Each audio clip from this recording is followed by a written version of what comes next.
All right, folks, welcome back to the Soccer Talk Lads podcast. I, of course, am your host today, Justin Horniker. Ian and Steven are out doing some location spotting for the next downtown West hotspot, so of course we wish them the best of luck. But for now, it's me.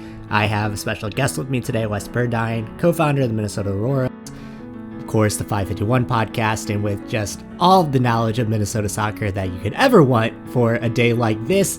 Talk to you about what to expect with Minnesota coming to town, and a little bit of a Aziel Jackson talk as well, which I had to sneak in there. So hope you all enjoy this conversation that I had with Wes, and we'll talk real soon.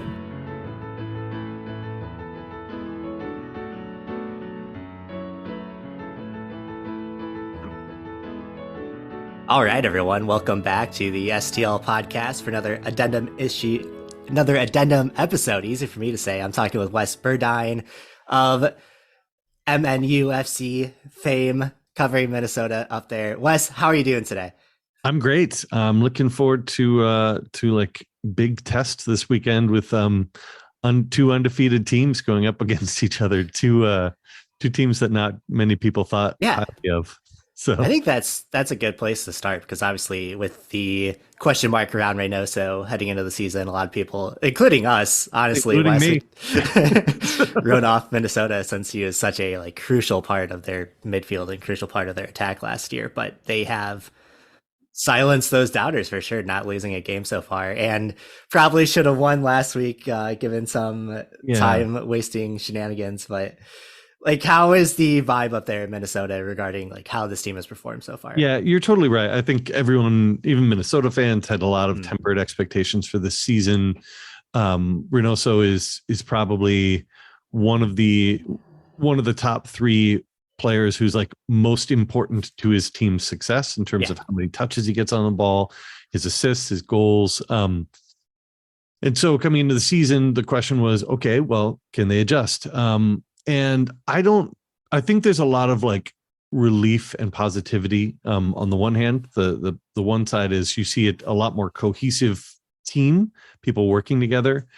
On the other hand, I don't think we've really been tested. I think Dallas, first week we played Dallas and they were not ready to go. They were really actively bad. Then we played Red Bulls and again, a team that wasn't quite going, and we drew them. We played Vancouver this last week, and they couldn't score. I mean, eventually they did, but they probably missed. I think their XG was at least 0.5 more than ours, and I'm forgetting who the hell else we played. 2.04 to 0.67 last week. So XG wise, I think that St. Louis is a great point where we can say okay, what is this team going to do? Can they create?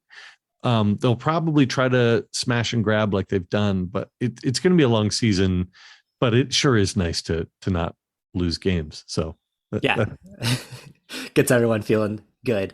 Yeah, and similar to St. Louis too, because if you look at who St. Louis has played, Austin is maybe the one team that is decent, and we got them first week where similar situation where they definitely weren't ready, and they were playing Kip Keller as a starting center back because they had an injury issue that game. So. Yeah, if you look at who St. Louis has played so far, they're 5-0, but have they really faced the team that was supposed to be testing them this year? And I think Minnesota gives you that test as well. So it's a test for both teams for sure. Yeah, the question, I know it's your podcast. I'm curious, as a fan of St. Louis, if Minnesota come in there and try to bunker and smash and grab, is that conducive? Is St. Louis ready for that, or is St. Louis going to be struggling to really create and kind of get past a defense that our defense has been really good so far? And that's an interesting question, because I don't think they've really faced that yet. Even against RSL, RSL were bringing it to them for a lot of that game, especially in the first half, and then in the second half they came out and were very aggressive. But they play with a very hard, very waves of defenders coming at you. So even in a team that's bunkering, they haven't had to take on a lot of possession, I guess is what I'm trying to say. So it will be interesting to see what they can do.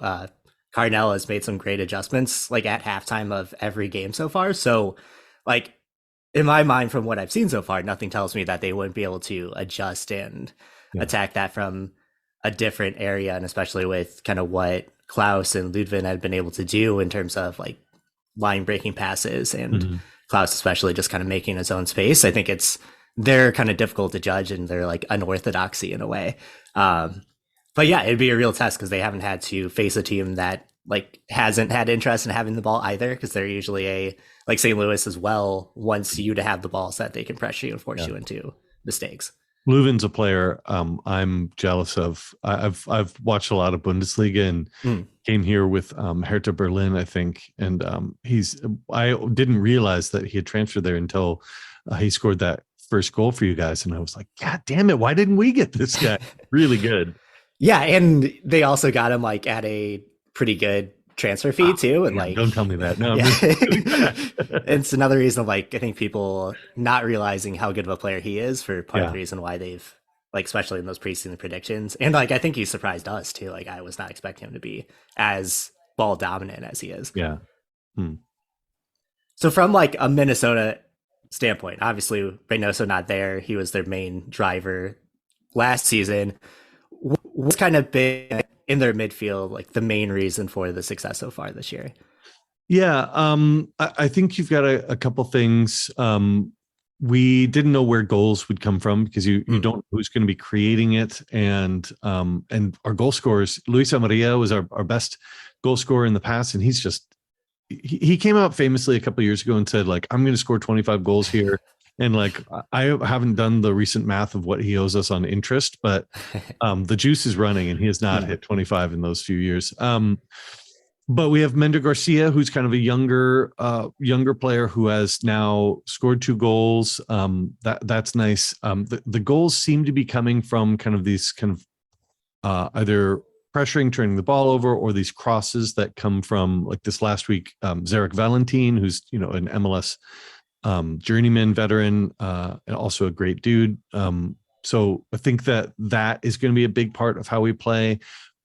Normally we would have said Robin Lod would be our Finnish kind of inside forward who's now moved to the midfield, that he would be our creative player, but he hasn't yet done it. So I'm not actually sure how we're succeeding yet. It's a little bit, there isn't like a cohesive thing we can see, because we've had one bye week, and then we had 1 week in the snow with the New York Red Bulls. That it was Which just was like a wild game. It was wild, but it was a terrible game. So you don't learn anything about right. Just throw all your notes out the window. This Vancouver game, we were missing 7 players. So by the end, we had 4 MLS debutants in that game, and one of them is a couple of them are just like straight out of like the lower amateur divisions, right? And so it's great to see that, but it's not something that I can tell you, here's what the 2023 Minnesota United tactics are, because especially in this last game when they knew we got no one here creative, it was move the ball around a little bit, send it over to Valentin. He will pop it into the corner and then have someone chase it, which I don't think that it'll look that kind of brutish in St. Louis, but that's a little bit of how they've played, and maybe it's time they just embrace that if they're not going to have the silky smooth passes of Reynoso. Yeah, and there are areas in St. Louis's defense where they concede a lot of space, like in the corners, and with how Minnesota plays, like I feel like that is potentially an area that they can exploit. Good. I'll tell Adrian Heath to listen. Yeah, to this I mean, I'm sure. Yeah, Adrian Heath probably relishes this opportunity, and especially with this team that like no one really had expectations for. I'm sure he's very happy with this. Yeah. Well, he'll be talking about how he's such a big underdog against this big St. Louis team. So there's a little bit of that with both teams, because that's kind of the, like, for good reason, that's the rhetoric with a lot of St. Louis players that they've been like talking about. Klaus has been really hammering on that they haven't been given respect in the preseason. So I think it's been driving them pretty hard. Laminate those preseason predictions. Get them out there. I wanted to talk to you too, Wes, about, so Aziel Jackson, Lewis picked him up in the offseason, and he looked very good for the 2 team this past weekend and has gotten some shots in late minutes with the main team. But like, I think a lot of us were very surprised that Minnesota gave up on him already. Yeah, we were too. Okay, that's what I was wondering. Like, what's the read on that situation? We've had almost no, not I wouldn't say success because we haven't really tried. We've not really been able to bring players through any sort of system. We revamped. We did an academy and then gave up on it and did this new version of an academy that doesn't really resemble what a lot of other people's academies are. We've brought in players for our MNUFC 2 team, and they've, this last week we saw a few of them come through and actually play for the first team. But often, someone like Aziel Jackson, he was not eligible to be loaned up to the first team except for something like friendlies. And it's beyond, I don't understand how MLS contract that stuff works, but so we never really saw him get a chance in a competitive game. And it's kind of a bummer. I mean, I know we got some resources from you guys, like a box of nuts or something like that, and like some a little bit of TAM sprinkled in, some tokens for the arcade. But it's kind of a bummer. We don't often have young players who we can really get behind and see kind of flourish. Which at a club that's our size, which is small to medium or regular medium, you kind of want that, right? If we don't have mega superstars, if we don't have a Carlos Vela, then you want these younger players. The closest we have right now is a player named Bongo Kule Hlongwane, or just Bongi. He plays on the right wing, and he I refer to him as the Kool-Aid man because he just terrifies people and runs at them, and then the ball hits the defender, and then somehow it still ends up at his feet, and then he's in on goal. Beautiful. Yeah. So you can look forward to that, and then just yell "Hey Kool-Aid" every time he does it. But yeah, back to Aziel Jackson. I was surprised that he didn't get a chance here, and I hope that he does get a chance at St. Louis, because he's someone who I still don't know much about in terms of how if he can rise to the level, but he sure is exciting. Yeah, he's an interesting player too, in that like he seems like your prototypical like attacking midfielder in how he plays, how he moves, but he can play a couple different positions. And I think for St. Louis, it's interesting because they don't really have in their formation, they don't really play with like your typical attacking midfielder that sits behind the striker. Like usually that's Gioacchini, who is like more of a shadow striker than an attacking mid, and Ludwin is the one driving play from like further back in the midfield. So like you watch that and you wonder like, okay, where does this guy, if he were to get a chance, fit into the system? But he's a player that they like have a lot of hope for, I think, and they've given him a big role with the 2 team again this year, like he was in Minnesota last year. He plays a tough position for a domestic player, where like most teams don't want to give their creativity to a domestic player, especially a player. And so it may be a lot of times those guys, they're really good, but they're not right like Reynoso good, right? Yes. So maybe their level is really dominating the USL Championship, and that's awesome, good for them. But it's going to be a tough. Like he really needs to be better than stars, or figure out how to play on the wing or as a eight or something like that. Yeah, and like I struggle with that too, especially with like the roster restrictions that MLS teams have.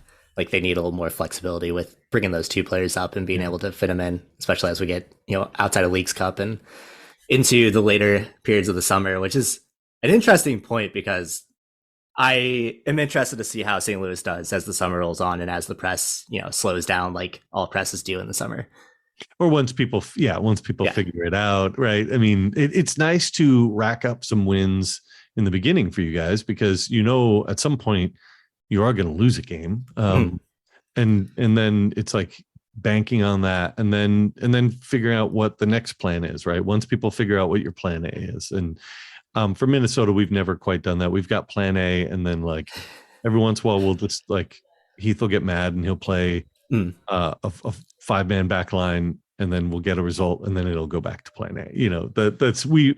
We've never had much variety in our lives up here under Adrian Heath, but I feel like Adrian Heath is very principled in his approach. Yeah, principled is a word that you can use. Yep. Formation wise, like what should St. Louis fans expect to see from Minnesota? So they rolled with the 4-4-2 last game. Is that something that they should expect again to see? I think the way that they're going to do most of this season, assuming I think just about everyone will be back. It'll be a 4-3-3 with three central midfielders. You maybe have Robin Lod in the center pushing up a little bit, so sometimes looking like a 10. But you really have something like Kervin Arriaga and Hassani Dotson, who are very sometimes defensive, but the eights, and then you've got Robin Lod there, and then you've got the three attacking players are probably like a Mender Garcia, a pretty regular striker. On the left, you've got an inside forward, Franco Fragapane, and on the right, you've got Bongi. And Franco gets a little bit on the ball. He's a very creative player, underrated player. Also, like, allegedly a racist and a homophobe. So I'm not a fan of him. But and then on the right with Bongi, he's a little bit more direct. He's just a blast to watch. And so it'll look a little bit like absorb some pressure, especially in the midfield, and then try to go out wide and get some crosses in from Zarek Valentin.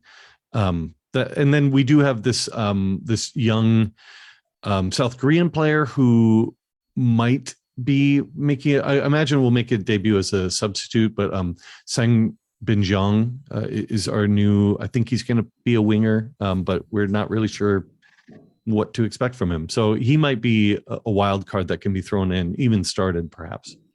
Does he help with just the outlook of the season, like his arrival? I can't tell, right? Sometimes these young players, like, he hasn't played much since moving away from South Korea. And so, I've looked him up on Y Scout and read the reports, and the reports are really thin because he's been injured the last couple of years. Okay. So I have no idea what to expect with him. So it's kind of taking a flyer on a guy, hoping that the upside is there. And yeah, he was, he's widely touted as a young up and coming, the Korean Mbappe, as they have referred to him. That's always a good sign. Yeah.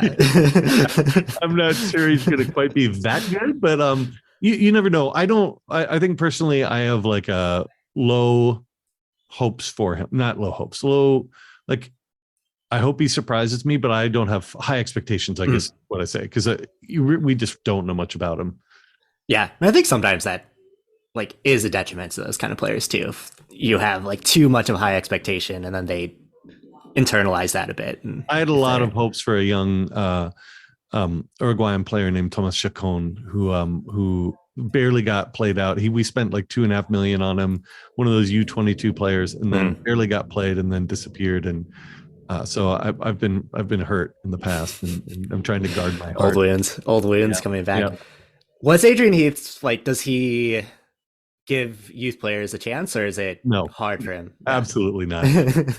No, Adrian has like his roster of players who he really likes and he really trusts. He does not like to rotate that much. He does not really bring through that many young players. You get a little bit every once in a while. You've got someone like DJ Taylor is a guy who plays on and off for us as a fullback, and he's come through and I think is pretty, relatively impressive. Hassani Dotson is the other example of someone who brought through, but Hassani was injured all of last year, and he's never really, he's not a player who's ever really found a long stint in the team because of injuries and whatnot. So those are really the only two examples I can think of. I guess Bongi is another chance, but Bongi's a bit different in terms of he came to us and he's not someone we brought through a system. Bongi's about 20, I don't know, maybe 22. He might be like 25 and I have no idea, but I think he's young, 20 to 22. He's like Will Trapp kind of for me is like perennially a 25-year-old that is actually old now. I feel like Will Trapp is someone who was like born the age 35. I feel maybe the exact opposite is that. Maybe that's it. Yeah, like I was originally expecting him to be like in his 30s, then he wasn't, and now like my brain mentality wise, like young player Will Trapp. He's been around forever, so yeah. Bongi is 22. I was right about that. So. Okay, good to know. Well, Wes, I definitely appreciate you coming on and talking a little Minnesota with us. When I was telling Ian, one of my co-hosts, that you're coming on, he has family in Minnesota. He was like, "Oh, co-founder of Minnesota Aurora, sweet." I was like, yep.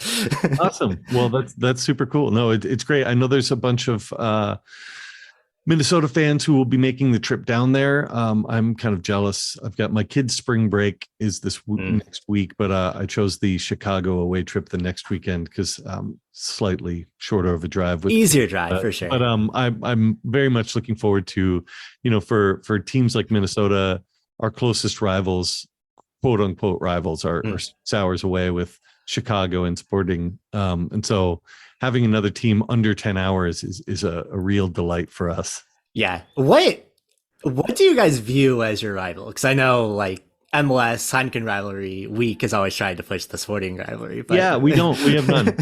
I mean, here's so the joke answer is that we get along with everyone. Yeah. And that is because a lot of our fans, myself included, pre-existed the MLS era, and so we would go down to, like, I saw Sporting Kansas City win 2 or 3 trophies while I was in the Cauldron because I wanted to go see the Open Cup final or the MLS Cup final. And it was a blast, and we made a lot of friends. So the Cauldron, we have a good camaraderie with the Cauldron. Same thing with Section 8 in Chicago. We would go down all the time and see games. So it's kind of hard to be like, yeah, you guys, right? When it's like, no, actually, like, hey, let's go hang out. Probably the only rivalries I feel are Atlanta, because we came in at the same time and because they act like they invented the world and like nothing ever bad could happen to their beautiful club.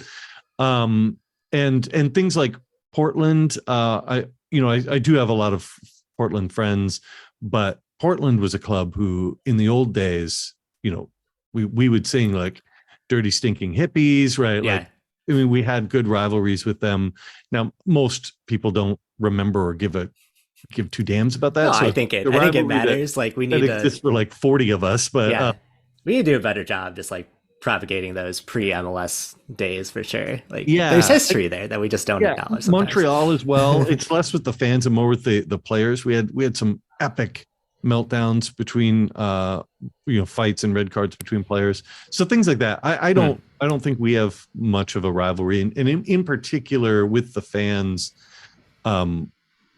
because it's such a big deal when people come to visit here. Maybe places like LA have lots of LA away fans all the time.